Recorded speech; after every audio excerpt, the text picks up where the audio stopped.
श्री शिवाय नमस्तुभ्यम। हर हर महादेव, जय भोलेनाथ। स्वागत है आप सभी का आपके अपने चैनल ज्ञान अर्थ में।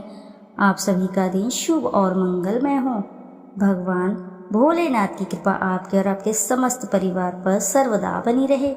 श्रोताओं, आज वैशाख मास का सोमवार है। सोमवार भगवान भोलेनाथ को समर्पित होता है। शिव जी की कृपा से जगत की शांति है। शिव भक्तों के मन में अनमोल शांति है। शिव है सत्य, शिव है आनंद, शिव है सभी का आधार। शिव शक्ति है, शिव ज्ञान है, शिव है जगत के निर्वार। शिव में ही आस्था है, शिव में ही विश्वास, शिव में ही शक्ति, शिव ही सारा संसार। आज आप रसपान करेंगे सोमवार के दिन सुनी जाने वाली पौराणिक एवं पुण्य फलदायी व्रत कथा, जिसके रसपान से साधक को शुभ फलों की प्राप्ति होती है। तो आइए ध्यान लगाकर रसपान करेंगे देवों के देव महादेव की पावन एवं पौराणिक पुण्य फलदायी व्रत कथा। सोमवार के व्रत कथा के अनुसार अमरपुर नगर में एक धनी व्यापारी रहता था। दूर दूर तक उसका व्यापार फैला हुआ था। नगर में उस व्यापारी का सभी लोग मान सम्मान करते थे। इतना सब कुछ होने के बावजूद भी वह व्यापारी अंतर्मन से बहुत ही दुखी था, क्योंकि उस व्यापारी का कोई भी पुत्र नहीं था। इसी चिंता में वह अंदर ही अंदर घुटता रहता था और उसे हमेशा यह चिंता सताती रहती थी। दिन रात उसे एक ही चिंता सताती रहती थी। उसकी मृत्यु के बाद उसके इतने बड़े व्यापार और धन संपत्ति को कौन संभालेगा?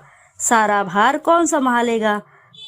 पुत्र पाने की इच्छा से वह व्यापारी प्रति सोमवार भगवान शिव की व्रत पूजा किया करता था। संध्या काल को व्यापारी शिव मंदिर में जाकर भगवान शिव के सामने घी का दीपक जलाया करता था। उस व्यापारी की भक्ति को देखकर एक दिन पार्वती ने भगवान शिव से कहा, हे प्राणनाथ, यह व्यापारी आपका सच्चा भक्त है। कितने दिनों से यह सोमवार का व्रत और पूजा नियमित कर रहा है। भगवान, आप इस व्यापारी की मनोकामना अवश्य ही पूर्ण करें। यह आपकी जिम्मेदारी है। आपको इसकी मनोकामना शीघ्र ही पूर्ण करनी चाहिए। भगवान शिव ने मुस्कुराते हुए कहा, हे पार्वती, इस संसार में सबको उसके कर्म के अनुसार फल की प्राप्ति होती है। प्राणी जैसा कर्म करते हैं उन्हें वैसा ही फल प्राप्त होता है। इसके बावजूद पार्वती माता नहीं मानी। उन्होंने आग्रह करते हुए कहा, नहीं प्राणनाथ, आपको इस व्यापारी की इच्छा पूरी ही करनी पड़ेगी। यह आपका अनन्य भक्त है। प्रति सोमवार आपका विधिवत व्रत कर रखता है और पूजा अर्चना के बाद आपको भोग लगाकर एक समय भोजन ग्रहण करता है। आपको इसे पुत्र प्राप्ति का वरदान देना ही होगा। पार्वती का इतना आग्रह देखकर भगवान शिव ने कहा, तुम्हारे आग्रह पर मैं इस व्यापारी को पुत्र प्राप्ति का वरदान देता हूँ, लेकिन इसका पुत्र 16 वर्ष से अधिक जीवित नहीं रहेगा। उसी रात भगवान शिव ने स्वप्न में उस व्यापारी को दर्शन देकर उसे पुत्र प्राप्ति का वरदान दिया और उसके पुत्र के 16 वर्ष तक जीवित रहने की बात भी बताई। भगवान के वरदान से व्यापारी को खुशी तो हुई, लेकिन पुत्र की अल्पायु की चिंता ने उस खुशी को नष्ट कर दिया। व्यापारी पहले की तरह सोमवार का विधिवत व्रत करता रहा। कुछ महीने पश्चात उसके घर अति सुंदर पुत्र उत्पन्न हुआ। पुत्र जन्म से व्यापारी के घर में खुशी भर आई। बहुत धूमधाम से पुत्र जन्म का समारोह मनाया गया। व्यापारी को पुत्र जन्म की अधिक खुशी नहीं हुई, क्योंकि उसे पुत्र की अल्प आयु के रहस्य का पता था। यह रहस्य घर में किसी को नहीं मालूम था। विद्वान ब्राह्मणों ने उस पुत्र का नाम अमर रखा था। जब अमर 12 वर्ष का हुआ तो शिक्षा के लिए उसे वाराणसी भेजने का निश्चय हुआ। व्यापारी ने अमर के मामा दीपचंद्र को बुलाया और कहा कि मेरे अमर को शिक्षा प्राप्त करने के लिए वाराणसी छोड़ आओ। अमर अपने मामा के साथ शिक्षा प्राप्त करने के लिए चल दिया। रास्ते में जहाँ भी अमर और दीपचंद रात्रि विश्राम के लिए ठहरते, वहीं यज्ञ और ब्राह्मणों को भोजन कराते थे। लंबी यात्रा के बाद अमर और दीपचंद्र एक नगर में पहुंचे। उस नगर में राजा की कन्या के विवाह की खुशी में पूरे नगर को सजाया गया था। निश्चित समय पर बारात आ गई, लेकिन वर का पिता अपने बेटे के एक आंख से काने होने के कारण बहुत चिंतित था। उसे इस बात का भय सता रहा था कि राजा को इस बात का पता चलने पर कहीं वह विवाह से इनकार न कर दे, इससे उसकी बदनामी होगी। वर के पिता ने अमर को देखा तो उसके मस्तिष्क में एक विचार आया। उसने सोचा, क्यों न इस लड़के को दूल्हा बनाकर राजकुमारी से विवाह करा दूं। विवाह के बाद इसको धन देकर विदा कर दूंगा और राजकुमारी को अपने नगर में ले आऊंगा। वर के पिता ने इसी संबंध में अमर और दीपचंद से बात की। दीपचंद ने धन मिलने के लालच में वर के पिता की बात स्वीकार कर ली। अमर को दूल्हे के वस्त्र पहनाकर राजकुमारी चंद्रिका से विवाह करा दिया गया। राजा ने बहुत सा धन देकर राजकुमारी को विदा किया। अमर जब लौट रहा था तो सच नहीं छिपा सका और उसने राजकुमारी के चुन्नी पर लिख दिया सारी बात जो घटित हुई थी। राजकुमारी चंद्रिका, तुम्हारा विवाह तो मेरे साथ हुआ था। मैं तो वाराणसी में शिक्षा प्राप्त करने जा रहा हूँ। अब तुम्हें जिस नवयुवक की पत्नी बनना पड़ेगा वह कान्हा है।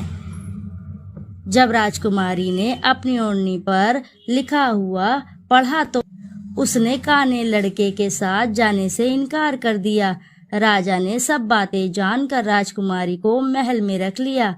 उधर अमर अपने मामा दीपचंद के साथ वाराणसी पहुंच गया। अमर ने गुरुकुल में पढ़ना शुरू कर दिया, अपनी शिक्षा ग्रहण करनी शुरू कर दी। जब अमर की आयु 16 वर्ष हुई तो उसने एक यज्ञ किया। यज्ञ की समाप्ति पर ब्राह्मणों को भोजन कराया और खूब अन्न वस्त्र दान किए। रात को अमर अपने शयन कक्ष में सो गया। शिव के वरदान के अनुसार शयन व्यवस्था में ही अमर के प्राण पखेरु उड़ गए। सूर्योदय पर मामा अमर को मृत देखकर रोने पीटने लगा। आसपास के लोगों भी एकत्रित होकर दुख प्रकट करने लगे। मामा के रोने विलाप करने के स्वर समीप से गुजरते हुए भगवान शिव और माता पार्वती ने भी सुने। पार्वती जी ने भगवान से कहा, प्राणनाथ, मुझसे इसके रोने के स्वर सहन नहीं हो रहे। आप इस व्यक्ति के कष्ट अवश्य दूर करें। भगवान शिव ने पार्वती के साथ अदृश्य रूप में समीप जाकर अमर को देखा तो पार्वती जी से बोले, पार्वती, यह तो उसी व्यापारी का पुत्र है। मैंने इसे 16 वर्ष की आयु का वरदान दिया था। इसकी आयु पूरी समाप्त हो चुकी है। पार्वती जी ने फिर भगवान शिव से निवेदन किया, हे प्राणनाथ, आप इस लड़के को जीवित करें, नहीं तो इसके माता पिता पुत्र की मृत्यु के कारण रो रो कर अपने प्राणों को त्याग कर देंगे। इस लड़के का पिता तो आपका परम भक्त है। वर्षों से सोमवार का व्रत करते हुए आपको भोग लगा रहा है। पार्वती के आग्रह पर भगवान शिव ने उस लड़के को जीवित होने का वरदान दिया और कुछ ही पल में वह जीवित होकर बैठ उठा। शिक्षा समाप्त करके अमर मामा के साथ अपने नगर को चल दिया। दोनों चलते चलते हुए उसी नगर में पहुंचे जहां अमर का विवाह हुआ था, उस राजकुमारी के साथ। उस नगर में भी अमर ने यज्ञ का आयोजन किया। समीप से गुजरते हुए नगर के राजा ने यज्ञ का आयोजन देखा। राजा ने अमर को तुरंत पहचान लिया। यज्ञ समाप्त होने पर राजा अमर और उसके मामा को महल में ले गया और कुछ दिन उन्हें महल में रखकर बहुत सा धन वस्त्र देकर राजकुमारी के साथ विदा किया। रास्ते में सुरक्षा के लिए राजा ने बहुत से सैनिकों का भी साथ भेजा था। दीपचंद्र ने नगर में पहुंचते ही एक दूत घर को भेजकर अपने आगमन की सूचना भेजी। अपने बेटे अमर के जीवित वापस लौटने की सूचना से व्यापारी बहुत ही प्रसन्न हुआ।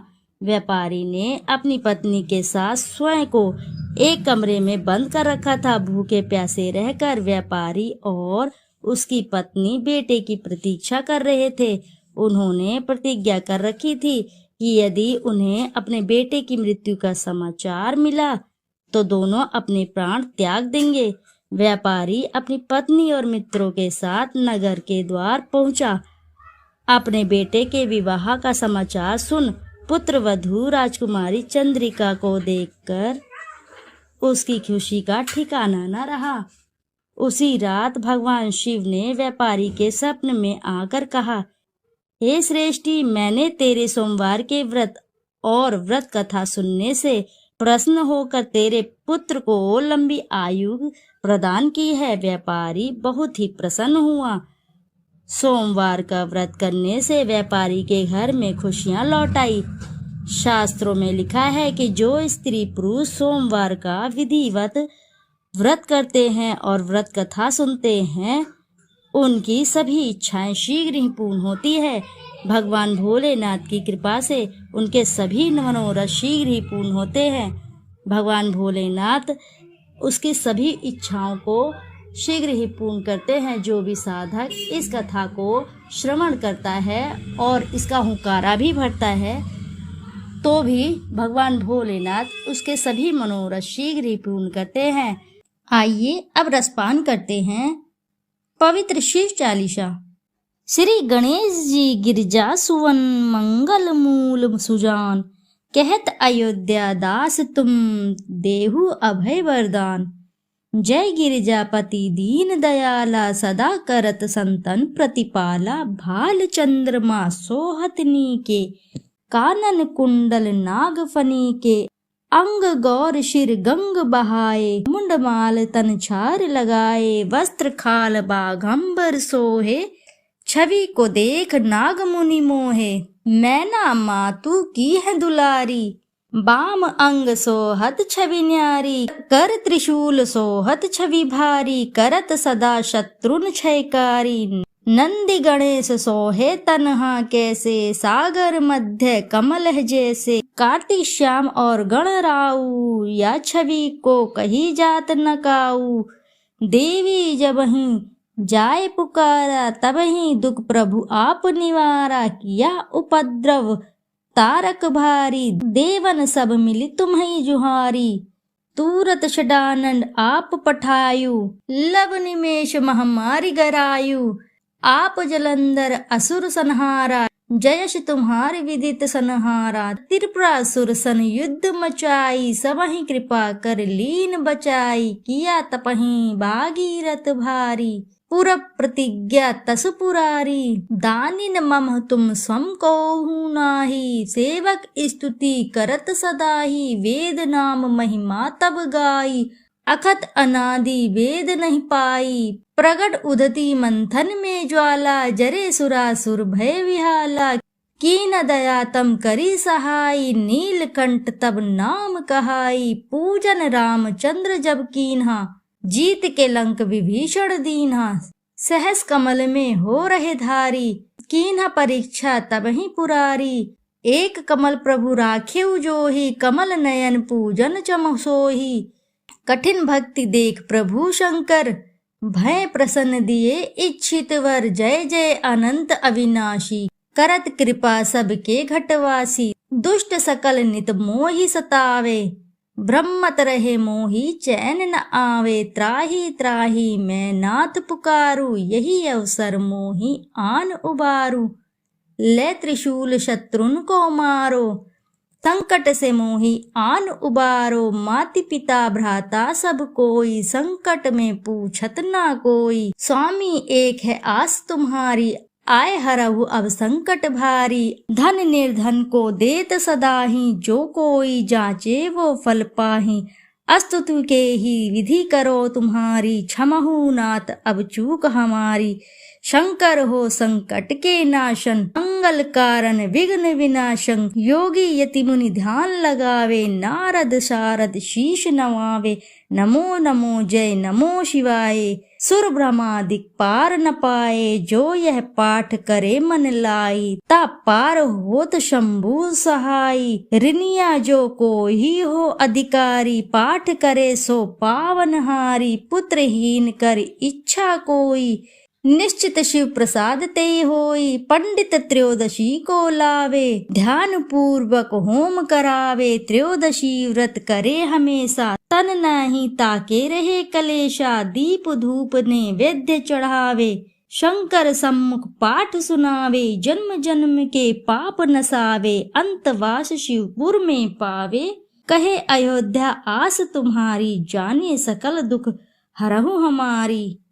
नित नेम कर प्राते ही, पाठ करो चालीसा। तुम मेरी मनोकामना पूर्ण करो जगदीसा।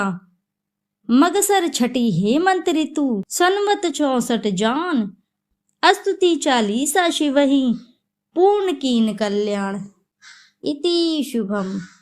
बोलो हर हर महादेव की जय। शिव शंकर भोलेनाथ की जय। प्रिय भक्तगणों, यदि आपको वीडियो अच्छी लगी है तो वीडियो जरूर लाइक करें, साथ ही चैनल को सब्सक्राइब करें। एक बार अपनी सच्ची श्रद्धा से कमेंट बॉक्स में जरूर लिख दें, हर हर महादेव, जय भोलेनाथ। भगवान भोलेनाथ का आशीर्वाद आप पर सदा बना रहेगा। नमस्कार श्रोताओं, फिर मिलते हैं आपसे ऐसी किसी नई कथा कहानी में। जब तक के लिए नमस्कार श्रोताओं।